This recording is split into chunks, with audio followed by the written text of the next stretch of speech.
Génesis capítulo 6. Hoy iniciamos una serie preciosa que se va a titular Los tiempos de Noé. Los tiempos de Noé. Ahorita voy a hablar la primera parte, la segunda parte, pero ustedes se pueden ir, van a estar a su disposición las conferencias. Pero hace algún tiempo he estado yo constreñido en el espíritu por saber que verdaderamente nos encontramos viviendo bíblicamente en la última generación. Hay demasiadas señales alrededor, proféticas, tanto morales como espirituales, como políticas y económicas, que nos hablan que el mundo se encuentra al borde de un caos. Entonces es bien importante que nosotros podamos comprender a la luz de la Biblia qué señales son estas las que están delante de nosotros para que podamos abrir los ojos y darnos cuenta que tenemos el tiempo contado. Y una de las más grandes señales las dio Cristo en Mateo 24. Y Jesucristo dijo en el versículo 37 al 39, más como en los días de David, no, ¿verdad? Más como en los días de Salomón, tampoco. Más como en los días de Malaquías, no. Cristo escogió una generación del pasado. La generación de los tiempos de Noé. Y Jesús dijo que las características que prevalecieron en esta generación de Noé se iban a repetir antes de que Él regresara. Entonces vamos a comenzar a regresar a los tiempos de Noé, desde el capítulo 5 hasta el capítulo 9, que va a cubrir esta serie, para que analicemos a través de la Biblia cuáles fueron las características y por qué Dios tuvo que sumergir al mundo en un diluvio universal. Un diluvio que está comprobado por la arqueología y la antropología. En las montañas más grandes del mundo se han encontrado yacimientos coralíferos de que el mundo estuvo efectivamente sepultado bajo las aguas en un tiempo del pasado. Así pues, vamos a leer Génesis 6 del 1 al 4 en primer lugar, y después Mateo 24, 37 al 39, que van a ser la base teológica del desarrollo de estas conferencias. Dice Génesis 6, aconteció que cuando comenzaron los hombres a multiplicarse sobre la faz de la tierra, y les nacieron hijas, que viendo los hijos de Dios, que las hijas de los hombres eran hermosas, tomaron para sí mujeres, escogiendo entre todas. Y dijo Jehová, no contenderá mi espíritu con el hombre para siempre, porque ciertamente él es carne, mas serán sus días 120 años. Había gigantes en la tierra en aquellos días, y también, después que se llegaron los hijos de Dios a las hijas de los hombres, y les engendraron hijos, estos fueron los valientes que desde la antigüedad fueron varones de renombre. Y en Mateo 24, versículo 37 al 39, Jesucristo dice estas palabras, mas como en los días de Noé, así será la venida del Hijo del Hombre. Porque como en los días antes del diluvio, estaban comiendo, bebiendo, casándose y dando en casamiento hasta el día en que Noé entró en el arca y no entendieron. Hasta que vino el diluvio, o sea, la destrucción, y se los llevó a todos. Así será también la venida del Hijo del Hombre. Una de las características que forman parte de los atributos divinos, cuando hablamos de atributos, son las cualidades que le pertenecen a la deidad. Dios se caracteriza porque es un Dios santo, Dios es un Dios fiel, Dios es un Dios misericordioso, pero Dios también es un Dios de ira. Dios tiene que castigar el pecado. Y muchas personas dicen, es que Dios es bueno y al final todos se van a salvar. Esto se llama el universalismo, es una doctrina herética. Entonces, al mismo tiempo que Dios es bueno y que su amor lo demostró en una cruz al pagar en nuestro lugar por nuestros pecados, Dios es un Dios que tiene que castigar el pecado. Y lo castigó en la persona de su Hijo Jesucristo en la cruz. Entonces, si Él no perdonó a su Hijo, sino que su Hijo lo entrega en nuestro lugar, ¿tú crees que te va a perdonar a ti? Cuando nosotros hacemos a un lado la ira de Dios y predicamos solamente el amor de Dios, la miel de Dios, prosperidad, todo te va a ir bien, el campeón que traes adentro, todas las cosas van a formar, y estamos predicando solamente una área del carácter de Dios. Y Pablo le enseñó en Hechos 20 a los discípulos que él había querido predicar todo el consejo de Dios. El primer juicio que Dios envió a este mundo se conoce como el diluvio universal. Cuando el mundo se encontraba sumergido en las tinieblas totales, moralmente hablando, en una depravación moral y una rebelión abierta contra las leyes de Dios. Para poder entender claramente por qué Dios tuvo que sumergir la tierra, como lo va a volver a hacer ahora, en próximos años, pero ya no bajo el agua, sino bajo otras características, vamos a ver en primer lugar una profecía en Génesis capítulo 5, versículo 21, que se dio antes del diluvio. Y dice Génesis 5, 21, vivió Enoc 65 años y engendró a Matusalem. Enoc engendró a Matusalem, y ¿saben ustedes lo que significa la palabra Matusalem? Significa cuando muera será enviado el juicio. Apúntalo ahí. Matusalem significa cuando muera será enviado el juicio. En este hombre, Matusalem, estaba escondida una revelación profética, porque el mundo duraría mientras Matusalem viviera.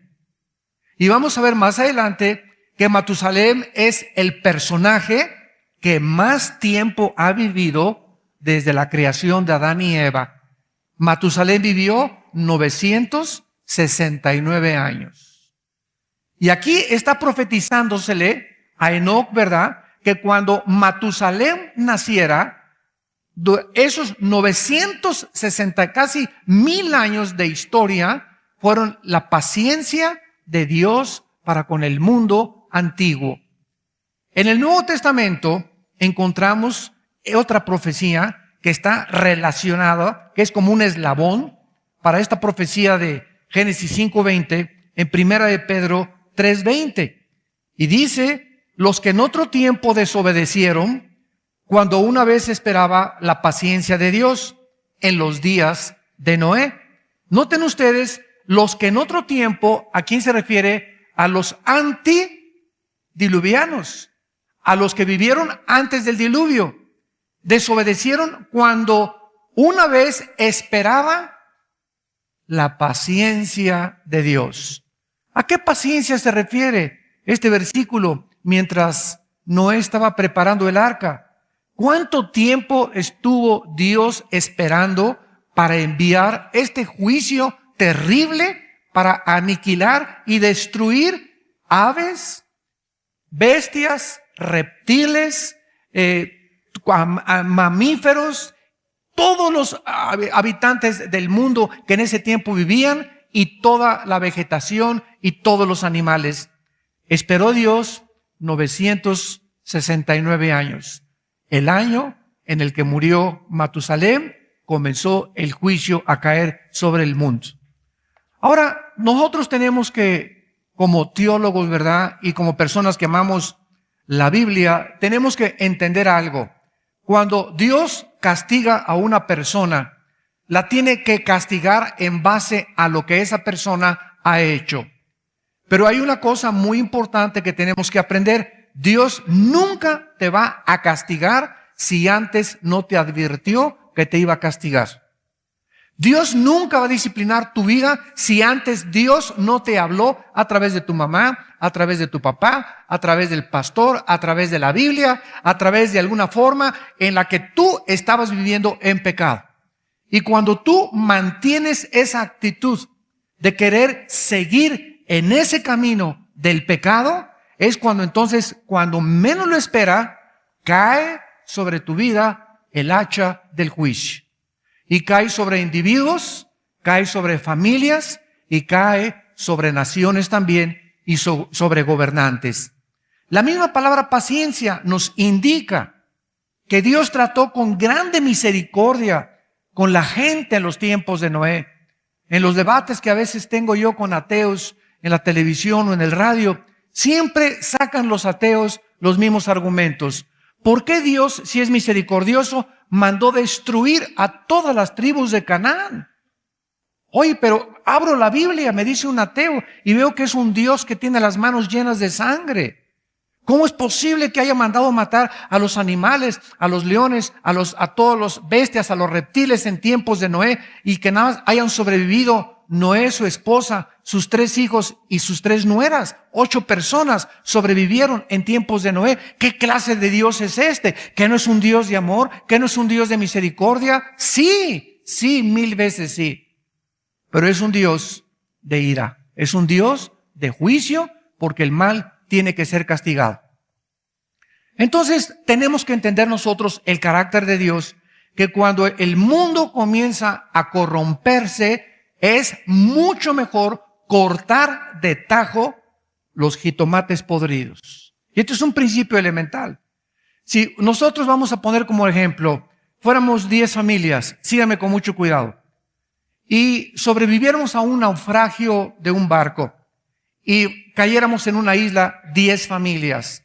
Y de repente estas 10 familias que somos en esta isla, vamos nosotros a formar una nueva sociedad. Vamos a formar una nueva estructura para poder institucionalizar un gobierno entre nosotros. ¿Qué es lo primero que haríamos las 10 familias que hemos llegado a esa isla para poder sobrevivir? Número 1, tenemos que establecer reglas entre nosotros. Tú no te metes con mi esposa, tú no me vas a robar, tú vamos a respetarnos entre nosotros, y la persona que no respete esto, si tú te metes con otra señora que no es tu esposa, o si tú matas a un hijo de ellos, te colgamos de la palmera más alta de la isla. Oye, pero eso está muy feo. ¿Cómo que te colgamos? Eso es la pena capital. ¿Sabes una cosa? Dadas las circunstancias, si no recurrimos a esta clase de castigo tan drástico, las demás familias no pueden sobrevivir. Cuando el barco, el Titanic, se estaba hundiendo, cabían cierto número de personas en cada lancha. Y entonces vemos nosotros en muchas películas y en la historia de este famoso transatlántico que se hundió antes de llegar a Nueva York, salió de Inglaterra, que en las lanchas llegaban muchos nadando y ya no los dejaban subir a la lancha. Porque si se subían a la lancha, una persona más hundiría esa lancha y se morirían todos. Entonces era preferible que se murieran los que se quedaron ahí en el agua, pero para sobrevivir los demás necesitaban pagar el sacrificio las personas que se quedaron sin subirse a las lanchas. Si tenemos una lancha y tenemos 10 personas y hay un hoyo y comienza a meterse el agua en la lancha y comenzamos a darnos cuenta que se hunde, es preferible, ¿verdad?, que una persona la echemos a la borda, echamos una suerte, un volado, a ver quién se va al mar y a quién se lo comen los tiburones, para que las otras 9 personas puedan sobrevivir. En la Segunda Guerra Mundial, ¿qué hizo los Estados Unidos de Norteamérica? Esto no es justificar de ninguna manera la bomba atómica, pero ¿qué hizo Estados Unidos con Hiroshima y con Nagasaki? ¿Qué hicieron? Mandaron una bomba atómica que detuvo la Segunda Guerra Mundial. Gracias a la bomba atómica, los japoneses se rindieron y se evitó que millones de personas más pudieran morir. Desgraciadamente, se tuvo que llegar a esa medida tan drástica. Entonces, esta perspectiva, que muchas veces es muy difícil de poder entender, es la que tenemos que tener nosotros, y se llama en la Biblia discernimiento espiritual. Tenemos que aprender a distinguir los juicios de Dios, por qué hace Dios lo que hace y por qué no podemos mezclar su santidad con su ira y con su castigo. ¿Qué respuesta podemos dar nosotros de si eran responsables los habitantes de los tiempos de Noé en el mundo antiguo? La respuesta a estas preguntas que vamos a dar a continuación, vamos a descubrir la enormidad de sus pecados y calcular la extensión de su rebelión. Que si Dios no sumerge al mundo en el diluvio universal, no hubiera quedado una sola persona para volver a repoblar el mundo después. Esta generación no estuvo ciega a la luz divina, porque tuvieron la luz de la naturaleza. O sea, tú puedes preguntar, oye, pero si Cristo todavía no moría en la cruz. Estas personas, ¿cómo las podía Dios juzgar en el día del juicio? ¿Quién les habló de Dios? Vamos a ver que en primer lugar dice Romanos 1, porque lo que Dios se conoce les es manifiesto. Porque Dios lo manifestó a través de las cosas invisibles que se hacen visibles por medio de la creación. Pero ellos fueron necios en darse cuenta que la misma naturaleza nos habla de un creador y de un diseñador del universo. Y esta generación de los tiempos de Noé rechazó la luz divina, aunque tú no tengas la Biblia y aunque no tengas a Cristo. Es la pregunta que muchos hacen, ¿cómo va a juzgar Dios a los aztecas? Oye, los aztecas nunca les hablaron de Cristo, a los aucas en el Ecuador, que mataron a unos misioneros a flechazos, a los budistas que nunca escuchaban a Cristo. Son preguntas válidas. ¿Cómo va a juzgar Dios a estas personas? La respuesta está en Romanos 2, del 10 en adelante. Los que han muerto sin conocer la palabra de Dios, Dios los va a juzgar de acuerdo a la luz de la naturaleza que ellos tuvieron. Y número 2, por sus conciencias. La conciencia no la produce la materia, señores ateos. La nada no puede producir nada. Si el mundo nació de la nada, como dice el ateísmo, y somos el resultado de una evolución fortuita y de una selección natural, ¿quién produjo la conciencia en los seres humanos? Esta voz interna que cuando hago algo bueno, me llena de paz y de satisfacción y de tranquilidad. Y cuando hago algo malo, me llena de nervios, me llena de intranquilidad y me llena de disatisfacción. Es como un juez que Dios puso dentro de los seres humanos. Llámense aztecas, tlaxcaltecas, chichimecas, aucas, budistas o como se llame. Todos los seres humanos, a diferencia de los animales, tenemos una voz dentro de nosotros que nos dice entre el bien y entre el mal. Entonces, estas personas eran culpables porque tenían la revelación divina y la revelación de sus conciencias. Además, en Génesis capítulo 3, versículo 15, antes de que Adán y Eva fueran expulsados del huerto del Edén, todo esto estoy poniéndolo como una antesala para que podamos antecedentes, para que podamos entender los tiempos de Noé y veamos de qué forma se comparan con los tiempos de nosotros. Y tenemos que ser justos. Tenemos que entender por qué Dios sumergió al mundo en un diluvio. ¿Y por qué lo va a volver a hacer Dios? Si somos cristianos, tenemos que entender el carácter y los pensamientos de Dios. En Génesis 3:15, toda la profecía que todos ustedes conocen, donde se promete que la semilla de la mujer aplastaría la semilla de Satanás, de la serpiente. Y desde esta profecía, esto motivó, ¿verdad?, para que todos los descendientes de Adán vivieran esperando la promesa de qué cosa. Desde Adán hasta la cruz, toda esa generación estuvo esperando la semilla que es Cristo. Ellos vieron hacia el futuro y su fe hacia el futuro les contó por justicia. Y nosotros de la cruz hacia adelante vemos hacia atrás. Vemos lo que ya la semilla hizo en la cruz. Ellos estaban esperando lo que iba a ser en la cruz. Entonces en el pasado, su fe era del pasado hacia el futuro y nosotros del pasado hacia atrás, del futuro hacia adelante. Entonces, tanto la fe de los antiguos como la fe de nosotros siempre ha sido en la cruz. La cruz es el centro de la historia y del universo entero. Entonces, en esta promesa, Adán y Eva se la transmitieron a todos sus descendientes. Y vemos, por ejemplo, en Génesis 3:21, que cuando Adán y Eva pecaron, ¿qué hicieron? Inmediatamente había un árbol, hay una higuera. ¿Qué produce la higuera? ¿Manzanas?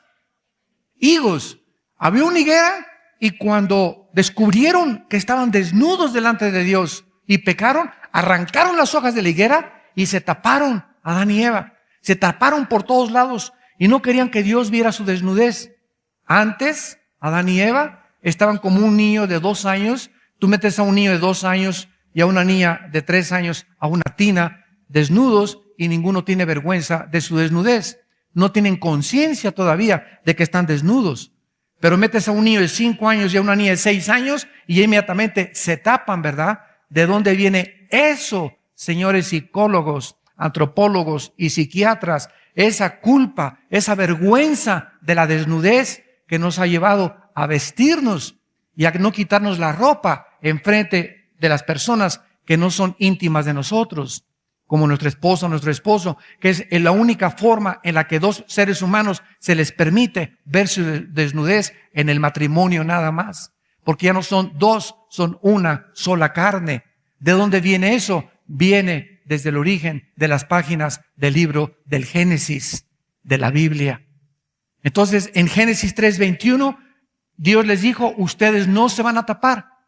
Y esa es precisamente el tapar nuestra desnudez, el sentirnos desnudos delante de Dios, lo que motivó y lo que impulsó el invento de las religiones. ¿Qué son las religiones? Sistemas inventados por los seres humanos para tratar de tapar su desnudez espiritual delante de un Dios santo. Entonces yo soy católico mientras el domingo me persine y mientras me ponga la ceniza el miércoles de ceniza y mientras tome mi comunión, salgo de la iglesia con las alitas como querubín. Y de lunes al sábado me porto como el hijo del anticristo. La religión es el permiso para pecar mientras cumplas con los ritos de tu religión.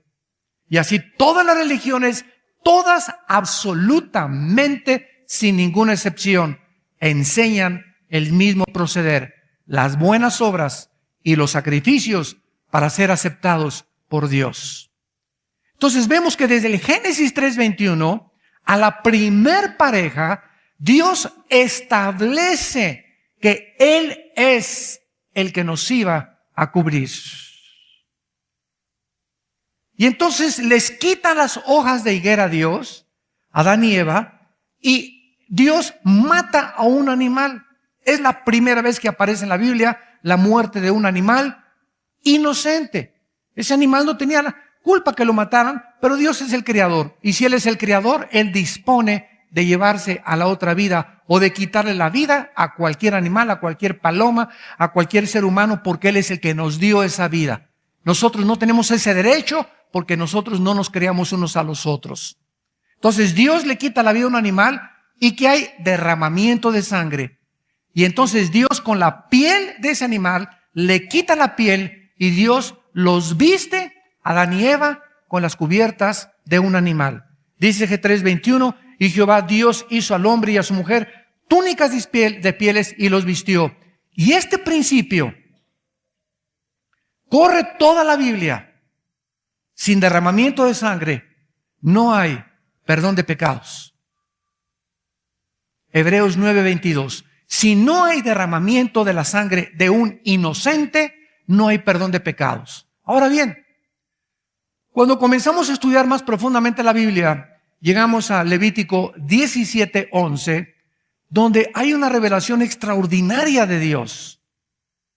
No comas sangre, porque la vida se encuentra en la sangre. La sangre es la vida de la carne. En otras palabras, esa palabra vida es la palabra hebrea nepej. Se escribe nepesh, que es la palabra que se le da para el alma. A ver, otra vez.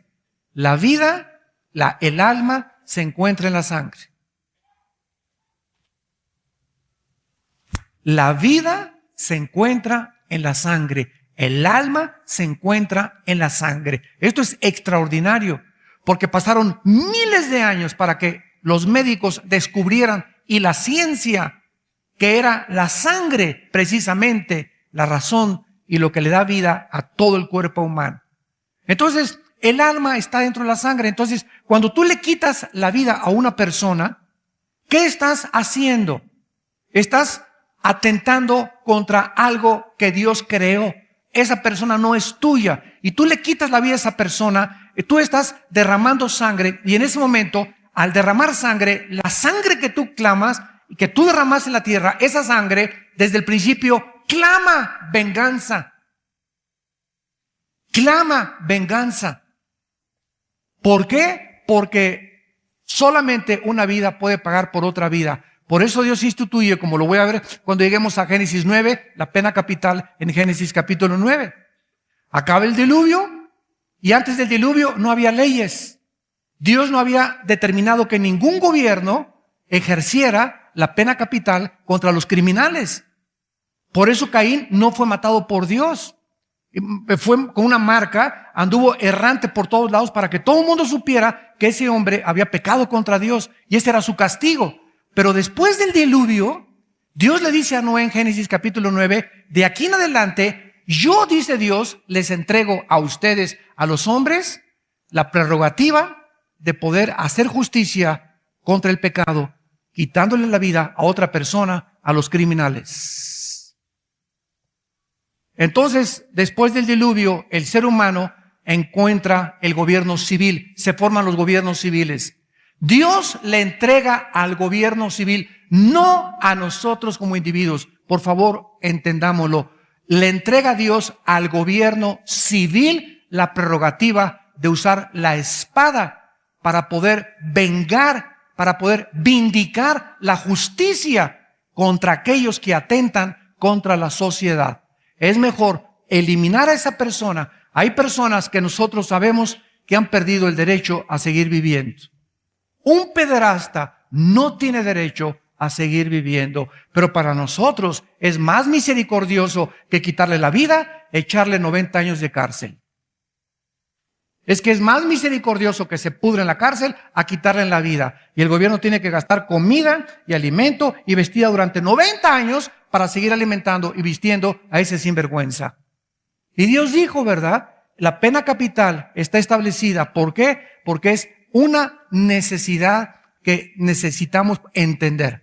Es algo que desgraciadamente forma parte de la moral cristiana. Y por eso mucha gente, cuando debatimos con ateos, oiga, pero ¿cómo el cristiano está a favor de la pena capital? Sí, claro que estamos a favor de la pena capital. Ahora, ¿cuál es el problema? El problema está que la justicia de muchos gobiernos civiles no la ejercen equitativa ni justamente. Y muchos usan la pena capital para vengarse de sus enemigos. Hay otra frase en México que se llama para cacería de brujas. Todos mis enemigos, como Saddam Hussein, mandó matar a todos los que se oponían a su régimen, y esto ya es el abuso de la libertad que Dios nos dio, y eso ahí Dios ya no es culpable. Pero en México, por ejemplo, ¿verdad? Si se instaurara la pena capital para delitos, ¿verdad? De secuestradores que le quitan la vida a las personas, que violan a tus niños, que cosas así graves, que violan a niños, que asesinan a niños, etcétera, etcétera, y los ejecutaran, ¿verdad? México podría comenzar a desarrollarse y evolucionar, porque traería temor al crimen. ¿Sabes qué? Antes de secuestrarlo pienso 5 veces porque me cuesta la vida. Pero nosotros somos más misericordiosos que Dios. Y nosotros creemos que mejor 70 años de cárcel, que nunca los cumplen, el próximo gobierno que venga los saca de la cárcel. Entonces creemos nosotros que somos más misericordiosos y que somos crueles cuando estamos a favor de la pena capital. Porque no entendemos que la única forma de que una vida pague por otra vida es con su vida. Ese es el principio de la pena capital. Tú le quitas la vida a otra persona, ¿Cuánto crees que vale la vida de esa persona que le quitaste? 50 años de cárcel. ¿Tú crees que con 50 años pagas el valor de un alma?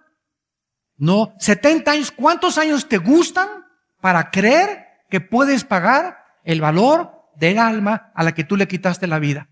Entonces, como es incalculable, la única forma que lo podamos entender es poniendo en la balanza. Una vida solamente se quita con otra vida. Es tu vida la que va a pagar por la otra vida, para que tú puedas entender la dignidad que tiene el alma humana delante de Dios. Pero eso lo vamos a ver cuando lleguemos con más detalles a Génesis capítulo 9, después del diluvio. Entonces Dios establece la forma en la que Él iba a perdonar el pecado, a través de la muerte de un inocente. Caín, en Génesis 4, del 11 al 15, ¿qué le dice Dios después de que mata a su hermano Abel? Ahora serás maldito, Génesis 4, 11, en la tierra que abrió su boca para recibir de tu mano la sangre de tu hermano. Cuando labre la tierra, no te volverá su fuerza. Errante y extranjero serás. Caín dijo, versículo 13, Génesis 4, grande es mi castigo para ser soportado. O sea, Caín hubiera preferido que le quitaran la vida a vivir errante toda su vida, con una marca tal vez en la frente, donde todos los demás pobladores que continuaron poblando la tierra vieran, ese es el que mató a su hermano. Estaba viviendo para sufrir vergüenza durante toda su vida. Y esto fue precisamente, en pocas palabras, las generaciones que iban a seguir después de Caín, como consecuencia del pecado, estaban advertidas que nadie lo podía matar, que lo tenían que dejar vivir, porque era precisamente su castigo, vivir errante y no morir en manos de nadie, cosa que él hubiera preferido totalmente. Entonces vemos cómo se iba transmitiendo. Adán, lo que hicieron ellos se lo transmitieron a sus hijos, a Enós, a Set, a todos, y se fueron transmitiendo. Dios es un Dios que exige el derramamiento de sangre, y cuando Caín y Abel, Dios les pidió una ofrenda, ¿por qué Dios condenó a Caín? ¿Recuerdan ustedes en Génesis 4 que llega Abel y le ofrece a Dios un sacrificio, lo mejor de sus ovejas?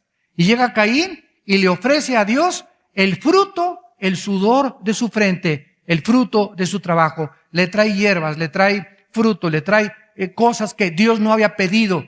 Entonces Dios rechaza a Caín y le dice, Caín, yo no quiero lo que tú me has traído, y bendice a Abel. Y cuando Caín es rechazado, se enoja, con muchos pecadores actualmente, cuando Dios les dice, no es la forma que yo quiero que me adores, no es, yo te adoro como yo quiero, rechazan la forma que Dios ha determinado, y entonces se enoja contra Dios, y Dios le dice, si tú sigues insistiendo y te amargas, la amargura va a ser tu propia autodestrucción. Se amarga Caín, Dios no lo mata, y vive errante durante el tiempo de toda su vida. Y toda la gente tenía que saber, mis padres Adán y Eva, mis abuelos o tatarabuelos, nos enseñaron que teníamos que, para acercarnos a Dios, es a través de un sacrificio. Número 2, nosotros no vamos a establecer la forma de acercarnos a Dios. Él determinó cómo nos acercábamos a Él. Y número 3, la paga del pecado y la muerte. Caín, uno de nuestros ancestros, ha recibido este castigo para que no andemos jugando con Dios. Y llegamos nosotros a la predicación de Noé en capítulo 5, que es nuestro personaje. Porque en Judas, capítulo 14 y 15, antes de Apocalipsis está Judas, Enoc, dice Judas, que predicó antes del diluvio y anunció la venida del Mesías, que esa semilla prometida a Adán y Eva iba a venir. Y después Noé se le llama en 2 de Pedro 2:5 pregonero o heraldo de justicia. Noé estuvo predicando casi más de 120 años a la generación. Cambien su manera de pensar. ¿Qué es la palabra arrepentimiento?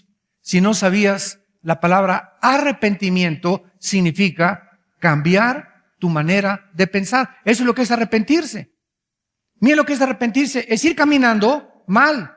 Te encuentras con la luz, con Dios, y entonces muchos dicen, no, ya no voy a tomar. Y se vuelven solamente 45 grados. Ya no voy a adulterar y nada más se volvieron 45 grados. Eso no es arrepentimiento. Arrepentimiento no solamente es dejar de fumar, dejar de adulterar, dejar de hacer lo malo. El arrepentimiento es dejar de hacer esas cosas y volverte hacia Dios. El arrepentimiento es una vuelta de 180 grados hacia Dios. Porque si tú dejas de hacer muchas cosas malas, pero no te vuelves a Dios, esto lo hacen hasta las personas que no son cristianas. Los mormones, por ejemplo, nos ganan a nosotros porque no toman ni café, menos Coca-Cola. O sea, si es cuestión de moralidad, hay muchas sectas que nos ganan a los cristianos evangélicos. Sin embargo, el arrepentimiento no es solamente, ya no haga esto, ya dejé la pornografía, ya la cambié eso. Sí, pero tú tienes que entender que te tienes que volver a Dios. Porque si tú no te vuelves a Dios, vas a regresar a hacer las mismas cosas tarde o temprano. Porque al volverte a Dios y caminar hacia Dios, Dios te inviste de poder para que ya no regreses a tu antigua vida. Esa es la grande diferencia por la cual muchos cristianos siguen cayendo y siguen cayendo porque nunca se volvieron a Dios. Tú te arrepientes y te vuelves a Dios y voy a comenzar a orar desde mañana. Voy a comenzar a leer la Biblia. Me voy a unir entre semana a un estudio bíblico. Me voy a inscribir en el ITI, en el Instituto Internacional Teológico. Voy a juntarme con cristianos. Esto es volverte a Dios. Porque si tú no haces estas cosas, vas a volver a caer. Y te vas a frustrar. Y es que yo tengo 5 años en Cristo y no me funcionó. Porque nunca te arrepentiste. Nunca cambiaste tu manera de pensar respecto a lo que Dios quiere que tú hagas en la vida. Muy bien, ahora veamos a continuación las causas del diluvio. Una vez que hemos comprobado la culpabilidad del mundo antiguo antes del diluvio, vamos a ver ahora, y se pone la cosa más interesante, santos de Dios, las causas que provocaron la ira de Dios. Porque si Jesucristo dijo que eran las mismas causas y la misma generación, vamos a comenzar a asustarnos, darnos cuenta que estamos verdaderamente, como les dije al principio, viviendo la última generación. Podríamos resumir las causas del diluvio con 3 frases: corrupción y depravación moral, extrema violencia y maldad humana. Veamos estas 3 frases en Génesis capítulo 6. Número 5, versículo 5, Génesis 6:5. Vio Jehová que la maldad de los hombres era mucha en la tierra y que todo designio de los pensamientos del corazón, todas las cosas que estaban pensando las 24 horas, eran de continuo solamente hacia la maldad. ¿Se parece nuestra generación a la generación de Noé? ¿Es posible que el mundo haya llegado en los últimos 20 o 25 años al grado de comenzar a ver en los periódicos y en los medios de comunicación niños asesinos? Antier, un niño de 6 años lo iban a condenar porque estaba haciéndole proposiciones sexuales a una niña de 4 años. Los papás de la niña de 4 años en un estado de Estados Unidos lo demandan a los papás del niño de 6 años y no le pueden hacer nada al niño de 6 años porque pues es un menor de edad. Pero un niño de 6 años haciéndole proposiciones. Ahora, este niño sabemos que hay una inocencia, pero ¿cómo puede un niño de 6 años llegar a ese grado? Por la pornografía que ven sus padres. Porque tienen acceso a cualquier canal de televisión, a cualquier video. Niños de 14, 15 años que se arman con R-15 y con rifles Bushmaster automáticos y llegan a la escuela y comienzan a matar a todos los estudiantes. Y que planean a los 12, 13, 14 años estos crímenes. Se calcula que en España el 80% de la gente vive bajo la depresión tomando pastillas tranquilizantes. España es ahorita el país donde más tranquilizantes se consumen en el mundo. Se calcula que el 55% de los latinoamericanos viven en continua depresión.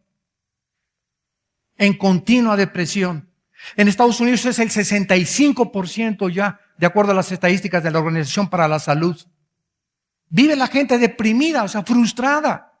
No salen las cosas como tú quieres y los jóvenes están, el aumento del suicidio entre menores de entre 18, y 25 años ha aumentado 70% en América, incluyendo Estados Unidos, México y Latinoamérica. 70% el aumento de suicidios de menores de 25 años. Ya no quieren enfrentar el mundo que estamos viviendo. Se sienten con demasiadas cargas, demasiados problemas, demasiada hipocresía, demasiada maldad. Estos roban, el Papa roba, los gobernantes roban, mis padres son unos mentirosos, son unos hipócritas, que Cristo ni que nada. No tengo un ejemplo a seguir, no tengo una bandera que levantar y prefieren escaparse de esta vida huyendo de la realidad. El mundo de las drogas es un mundo que los lleva a escaparse de la realidad. ¿Qué es una droga? Es algo que te hace evadir la realidad. No enfrentar la vida en tus 5 sentidos. El alcoholismo, la borrachera, las drogas, pastillas tranquilizantes son medios para salir y escaparnos del mundo que nos rodea, donde todo parece negro, tinieblas, no se ve una esperanza, una luz. Y nosotros somos la luz del mundo. ¿Dónde estás brillando, cristiano que me escuchas? ¿Brillas en tu trabajo? ¿Brillas en tu familia? ¿Brillas en tu escuela con tus demás amigos? ¿Cuántas amigas tuyas se están embarazando y cuántos muchachos se están matando y cuántas familias se están divorciando? Y tú viviste con esas personas hace 2 o 3 años y nunca les hablaste de Cristo. Nunca los trajiste a la iglesia, nunca los llevaste a un desayuno porque vivías solamente por el afán del mundo y el engaño de las riquezas. Ahogó la palabra y se hizo infructuosa en tu corazón. Y es el mundo que estamos viviendo que se parece a los tiempos de Cristo. Y dice el versículo 11 al 13 de Génesis 6, y se corrompió la tierra delante de Dios. Y esta palabra, sachat, en el hebreo, que se usó aquí más de 3 veces, corrompió, sachat, significa corrupción, pero en el área moral. O sea, hubo una depravación sexual tan grande, que lo vamos a ver más adelante en los tiempos de Noé, que dice la Biblia que esto provocó que se llenara de violencia. ¿Se parece a nuestro mundo? ¿Cuánta violencia hay en México? En los países sudamericanos. Guerrilleros, secuestros, asesinos, ladrones. Aumenta la violencia. Estamos en un mundo donde estamos temblando en el Medio Oriente entre Siria, millones de personas muertas con gases químicos y guerra por acá y guerra por allá y un país amenaza con la bomba atómica al otro, etcétera, etcétera, y Corea del Norte amenaza de eliminar a Corea del Sur si no se unen con ellos, y unas islas que están peleándose los japoneses con los chinos, etcétera, etcétera, y por todos lados vemos un mundo en conflicto, los seres humanos unos contra otros, la violencia permea continuamente nuestras calles. Protestas contra el gobierno, contra la autoridad, hijos contra los padres, enfermeras, maestros, todo mundo está levantando la bandera. Queremos justicia. No queremos someternos al gobierno, no queremos someternos a la autoridad. ¿Qué democracia? Mentira. ¿Cuál democracia? Si tuvieras y amar la democracia, te sometes y aceptas la decisión de la mayoría. Cuando un partido rechaza lo que 2 partidos acaban de apoyar, eso se llama democracia. Ir en contra, mejor yo me voy a un país donde no haya democracia. Pero si vivo en un país donde hay las leyes democráticas que gobiernan una república, me tengo que someter aunque me enchine el cuero y aunque se me haga así los intestinos por dentro, porque yo no quisiera que se aprobaran esas leyes, me tengo que sujetar porque vivo bajo una república democrática. Y dice el versículo 12, todo esto lo seguimos con una línea de lógica para que veamos simplemente esto, damas y caballeros santos de Dios. El mundo está loco. Estamos viviendo un mundo de insanidad mental, donde no hay convicciones ya ni políticas ni filosóficas. No hay convicciones. Se van con el mejor postor. Ancha y espaciosa, dijo Cristo, la puerta donde conduce a la perdición y la mayoría van por ella. Y angosto es el camino que conduce a la salvación y pocos son los que entran. El mundo está llegando a una violencia, a una depravación moral, como lo vamos a ver, como jamás en la historia de los tiempos de Noé. Y miró Dios, versículo 12, que la tierra estaba corrompida, porque toda carne había corrompido su camino, y dijo pues Dios a Noé: he decidido el fin de todo ser. Llegó a una decisión drástica, a una decisión radical Dios. Y para que Dios, el creador, el infinito, el Shaddai, el omnipotente, el sabio de los sabios, el juez y legislador de toda la humanidad, haya llegado como juez a decir, se acabó, es porque no había más que esa solución. Si podía Él continuar repoblando el mundo en el que vivimos. He decidido el fin de todo ser, porque la tierra está llena de shamás en el hebreo, que se tradujo violencia. A causa de ellos los destruiré. Y fíjense lo que dice con la tierra. En otras palabras, ¿qué fue el diluvio? Síganme con cuidado, fue la naturaleza se volverá su enemigo. La naturaleza se volverá nuestra enemiga. Y es el mundo que estamos viviendo actualmente. Nunca como en los últimos 10 o 15 años habían habido tantos tornados, tantos huracanes, tanta contaminación ambiental de los mares, del agua, del aire que respiramos. Nunca la comida había estado tan infectada como en los tiempos en que vivimos. Nunca había habido tantos terremotos desde 1976, de acuerdo al Instituto Geológico de Boulder, Colorado, hasta nuestros días. No, siempre ha habido terremotos, siempre ha habido guerras, pero nunca se habían conjugado todas estas cosas como hay. Nunca había habido las nevadas que están azotando ahorita Estados Unidos. Mi esposa y yo la semana que entra nos quedamos 2 días ahí en Dallas, 2 días encerrados sin poder salir por la nieve. No podíamos ni caminar, no podíamos sacar el coche, no podíamos hacer nada. Y gracias a Dios que el sábado, ¿verdad? Se comenzó a quitar un poco y ya salí yo con Caleb, mi hijo, y a quitar un poco más de nieve y echarle agua con sal y con anticongelante, ir al mercado porque ya no teníamos comida en la casa. Y nada más pensábamos que hubiera durado 4 o 5 días. ¿Qué íbamos a hacer? Es desesperante. Nunca te has puesto en esa situación, ni les aconsejo que nunca se encuentren bajo estas circunstancias. Pero por primera vez en la vida comenzamos a apreciar qué maravilloso es poder salir y comprar en el mercado comida. Qué maravilloso es tener huevitos para desayunar, cena para comer. Pero llegamos a creer que todo eso lo merecemos.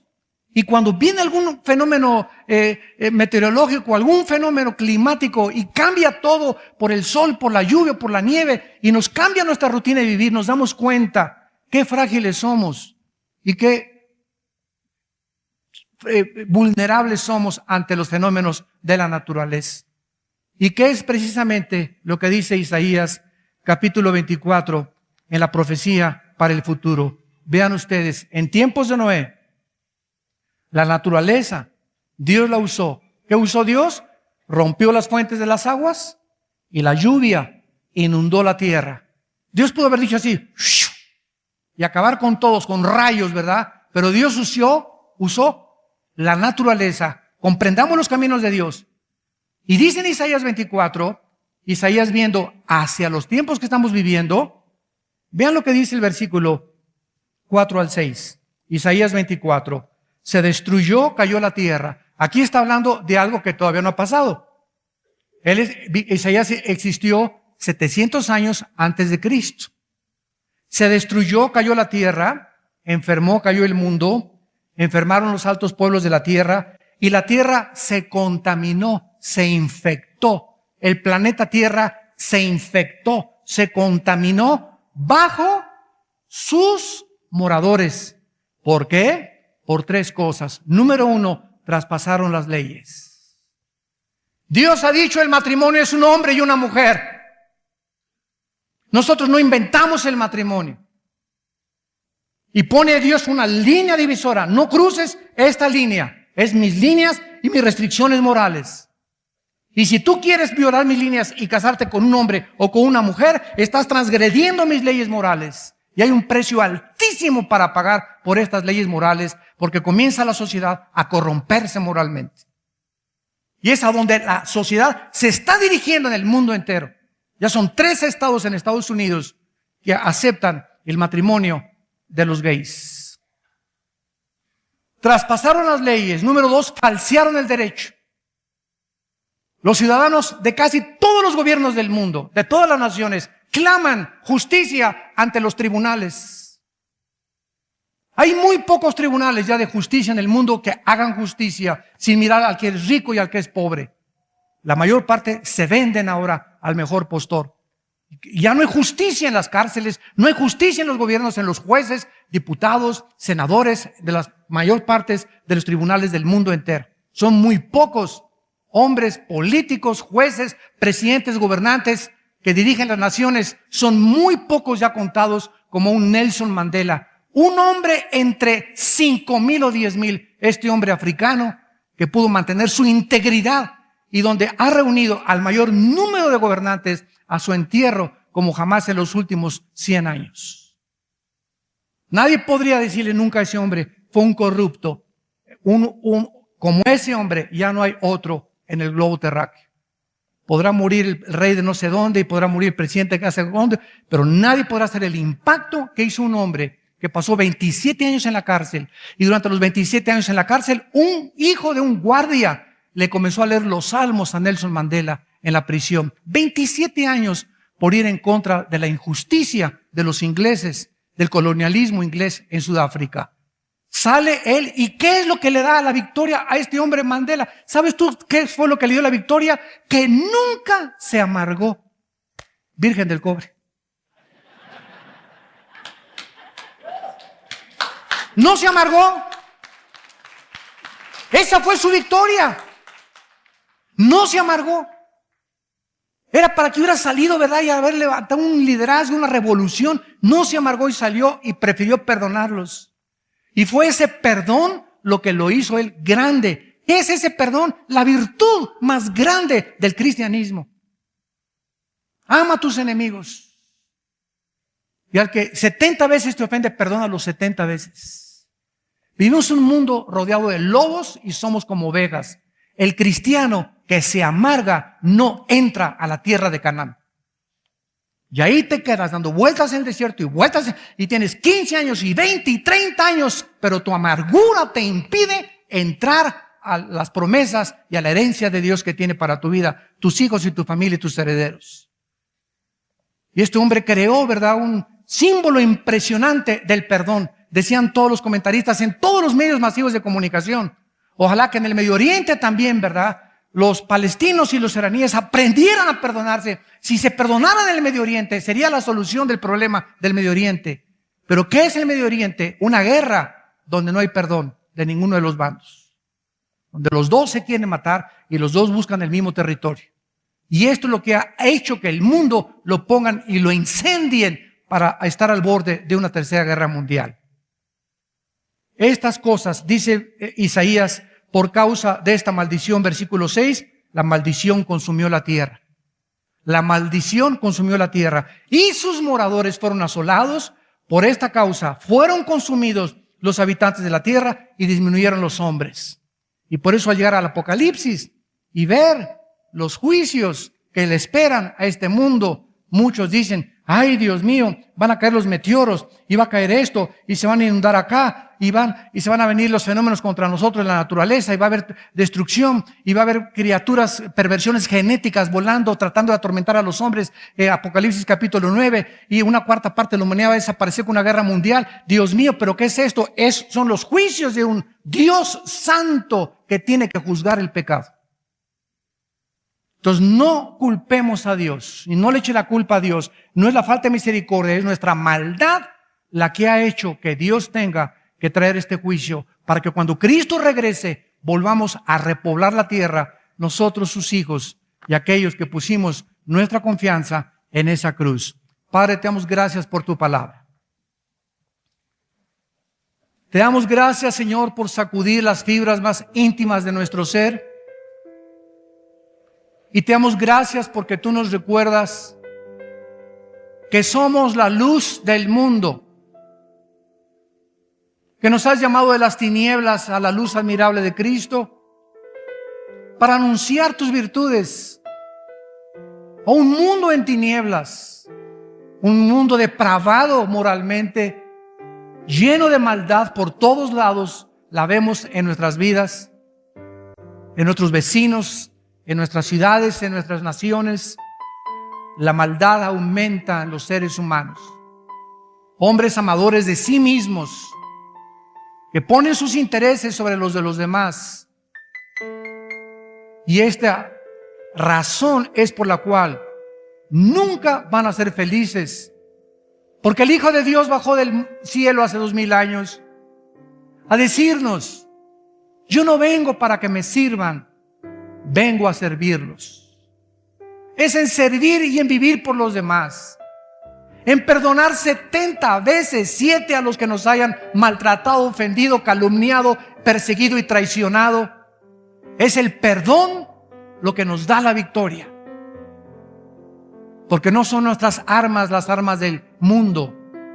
Tenemos las armas de la luz, que es el amor y el perdón a nuestros enemigos. Bendecimos y perdonamos a todos nuestros enemigos, Señor. A los que hablan, calumnian, dicen, Dios, mantengámonos nosotros firmes, levantando tu bandera de la justicia, de la santidad y de la verdad, y llamando al mundo al arrepentimiento, porque tus juicios ya no tardan en comenzar a caer sobre este mundo depravado que ha rechazado tus leyes y ha querido vivir para sí mismos. En esta mañana, si tú quieres invitar a Cristo a tu vida, si tú has venido como un invitado a esta conferencia tal vez, o no estabas seguro de que Cristo es real, hazlo una realidad diciéndole estas palabras en tu corazón: Señor, te pido perdón por mis pecados. Creo que en la cruz pagaste con tu sangre por ellos. Te pido que entres a mi corazón como mi Señor y mi Salvador, y que transformes y cambies mi manera de pensar respecto al pecado, respecto a ti, respecto al mundo. Dame la mente de Cristo, Señor, en el nombre de Jesús. Amén.